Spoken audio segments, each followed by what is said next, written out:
अपेक्षा है कि जन स्वराज परिवार की ओर से 5 युवा साथी जो पटना विश्वविद्यालय में चुनाव लड़ने जा रहे हैं, इनको हम लोग जन स्वराज परिवार की ओर से शुभकामना दे रहे हैं। हम लोग जो भी थोड़ी बहुत मदद अपनी साइड से कर पाएंगे, हम लोग की आशा और विश्वास है कि ये लोग जीत कर आएँ, अपने लिए, अपने विश्वविद्यालय के लिए, छात्र साथियों के लिए और पटना यूनिवर्सिटी और बिहार के लिए कुछ अच्छा करें।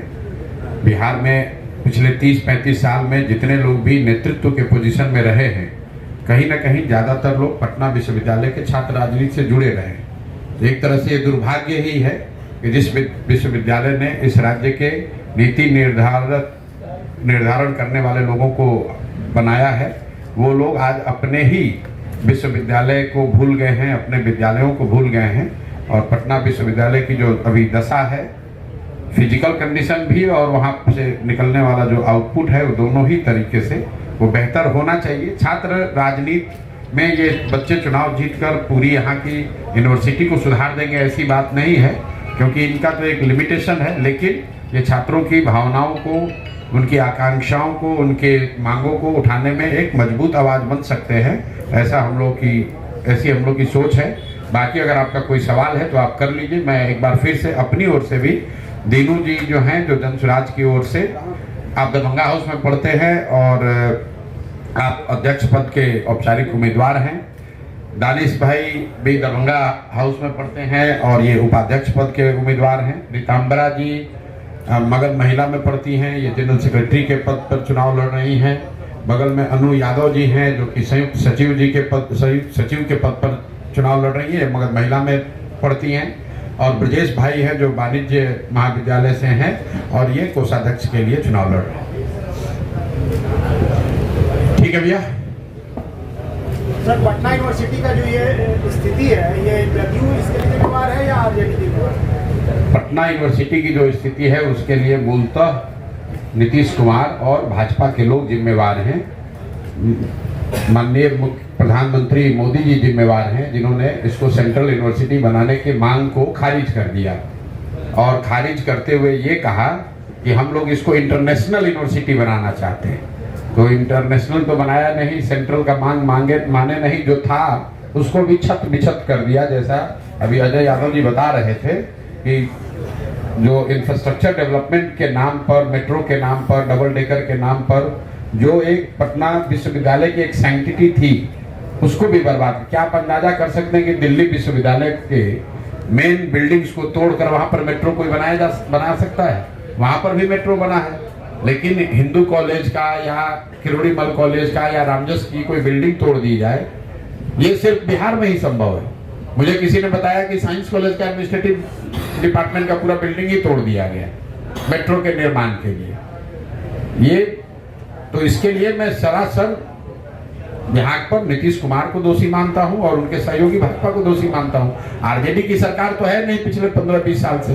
तो अगर पटना विश्वविद्यालय की जो दुर्दशा हुई है, उसके लिए अगर कोई जिम्मेवार है तो नीतीश कुमार जिम्मेवार हैं, भाजपा वाले जिम्मेवार हैं। नीतीश कुमार कई बार मंचों से पीएम को अब देखिए, और उनकी हालत ये देख लीजिए कि जदयू को तो मुझे बताएगा उनको उम्मीदवार तक नहीं मिले। 2 दिन पहले उन्होंने निर्णय किया था कि वो चुनाव लड़ेंगे, उम्मीदवार नहीं मिलने के चक्कर में वो लोग चुनाव भी नहीं लड़ रहे हैं डर के मारे। सर, चुनाव में जब वोटिंग होती है तो जनता की प्राथमिकता में कितना है? देखिए, जनता की प्राथमिकता में सीधे तौर पर पटना यूनिवर्सिटी का बिल्डिंग, वहां के कर्मचारियों का मामला, पढ़ाई का मामला हो या ना हो, जनता की प्राथमिकता में बिहार की ध्वस्त शिक्षा व्यवस्था तो है ही। और पटना विश्वविद्यालय में कौन बच्चे पढ़ रहे हैं? जो 20-25 हजार बच्चे पढ़ रहे हैं, वो तो बिहार के परिवार से ही आते हैं। कोई ऐसा गांव, कोई जिला, कोई प्रखंड पंचायत नहीं है जहां के बच्चे पटना यूनिवर्सिटी में नहीं पढ़ रहे हैं या पढ़ने की इच्छा नहीं रखते हैं। इसके अलावा पटना यूनिवर्सिटी से पढ़ा हुआ व्यक्ति, हम भी यहाँ पटना यूनिवर्सिटी से पढ़ के बैठे हैं, जितने यहाँ सरकारी विभाग में लोग हैं, नेतागण हैं, पत्रकार हैं, जो भी हर अलग अलग विधा में हैं, बिजनेसमैन हैं, प्रोफेसर हैं, टीचर्स हैं, उसमें तो बहुत सारे लोग पटना यूनिवर्सिटी से पढ़कर निकले हैं। और जब वो लोग पटना यूनिवर्सिटी की आज दुर्दशा को देख रहे हैं, जब वो Cavendish, Faraday, Jackson, Minto hostel के हालात को देख रहे हैं या उसके बारे में हम लोग सुनते हैं, तो दुख होता है कि ये इतना बढ़िया यूनिवर्सिटी था, उसकी ये हालत हो गई है। सर, अब आप बताइए ना, जैक्सन हॉस्टल से या मिंटो से या केवेंडिश से, फेराडे से कितने आईएएस आईपीएस बन रहे हैं। आज से 15-20 साल पहले इन हॉस्टल से लोग आईएएस आईपीएस बनते थे, सिविल सर्विसेज डायरेक्ट लोग यहाँ से कंपीट करते थे। अभी क्या दुर्दशा है, आप जाकर देख लीजिए। सर, पटना सेंट्रल यूनिवर्सिटी को सेंट्रल यूनिवर्सिटी का दर्जा नहीं मिल पा रहा है। कई बार नीतीश कुमार मंच से प्रधानमंत्री के साथ एक साथ मंच पर भी रिक्वेस्ट करते हैं, आखिर क्यों नहीं मिल पा रहा है? नहीं मिल पा रहा है क्योंकि नीतीश कुमार उसको मांगना नहीं चाहते हैं। नीतीश कुमार के मांगने पर उनको केंद्र में मंत्री पद मिल गया है। कितना सीट चाहिए ये मांगते हैं तो वो मिल जाता है, कितना विधायक लड़ेंगे ये मांगते हैं, मिल जाता है। 42 विधायक होने के बावजूद हम ही खुद मुख्यमंत्री बने रहेंगे ये मांगते हैं, वो मिल जाता है। लेकिन पटना यूनिवर्सिटी की जो छात्रों के, लोगों की, बिहार के जो एक भावना से जुड़ा हुआ सवाल है कि पटना यूनिवर्सिटी को सेंट्रल यूनिवर्सिटी बनाया जाए, ये मांग सिर्फ दिखावा करने के लिए उन्होंने मंच पर कहा। इसको शर्त नहीं बनाया, ये नहीं कहा कि भाई नहीं बनाइएगा तो हम इससे हमारे रिश्तों में खटास आ सकती है।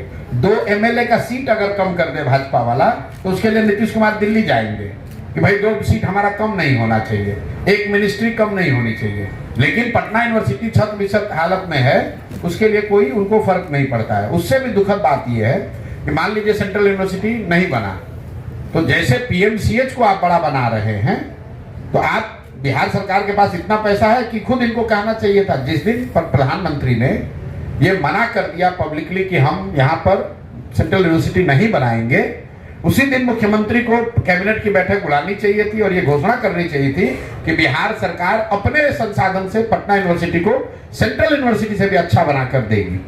तब तो बिहारियों का सम्मान और गौरव होता। सर, इसके बिहार देखिए, अभी एबीवीपी वाले यहाँ चुनाव लड़ रहे हैं। आप जरा पूछिए तो कि भाई तुम्हारी सरकार है दिल्ली में, किस मुंह से तुम चुनाव लड़ रहे हो एबीवीपी वाले लोग? जिस भाजपा के प्रधानमंत्री ने मंच से कह दिया कि सेंट्रल यूनिवर्सिटी का दर्जा नहीं देंगे, वो एबीवीपी पटना यूनिवर्सिटी में चुनाव किस मुद्दे पर लड़ रहे हैं? एमएससीवाई आए हैं चुनाव लड़ने। आप बताइए, अभी तेलंगाना में एक मुख्यमंत्री हैं, जुमा 2 साल पहले बने, रेवंत रेड्डी। इस आदमी ने कैमरे पर कहा कि बिहार के लोगों के डीएनए में मजदूरी करना लिखा है। ये लोग बिहारी जो है ये डीएनए मजदूरी करने के लिए पैदा हुए हैं, और एमएससीवाई आकर उन्हीं बिहार के युवाओं के बीच में वोट मांगेगा, और वोट मांगेगा तो लड़के उस पर रिएक्ट नहीं करेंगे, बिल्कुल करेंगे। नीतीश कुमार की मानसिकता क्या दर्शा रहा है इसमें? नीतीश कुमार की मानसिकता शिक्षा और शिक्षण संस्थाओं के प्रति उदासीनता है, वो दिखाता है। ठीक है भैया, बहुत बहुत। सर, एक पॉलिटिकल सवाल है। आप भी पत्रकार हैं तो उधर कहाँ बैठ गए? अब जगह चलिए सर, यही बैठ गए। अब सर, जिस तरह से पुलिस कर्मियों की हत्या हो रही है, लॉ एंड ऑर्डर जिस तरह से दिन ब दिन खराब हो रहा है, अभी भी यूएसपी के तौर पर सुशासन को दिखाया जाता है। आप क्या कहेंगे और क्यों इस तरह से लगातार आपराधिक घटनाएं बढ़ रही हैं? पटना में कल एक लूट भी हो रही है। भाई, पटना में जो लूट हुई है या जो आपराधिक घटनाएं हैं, लॉ एंड ऑर्डर का जो मसला है, उसको गहराई से समझिए। लॉ एंड ऑर्डर खराब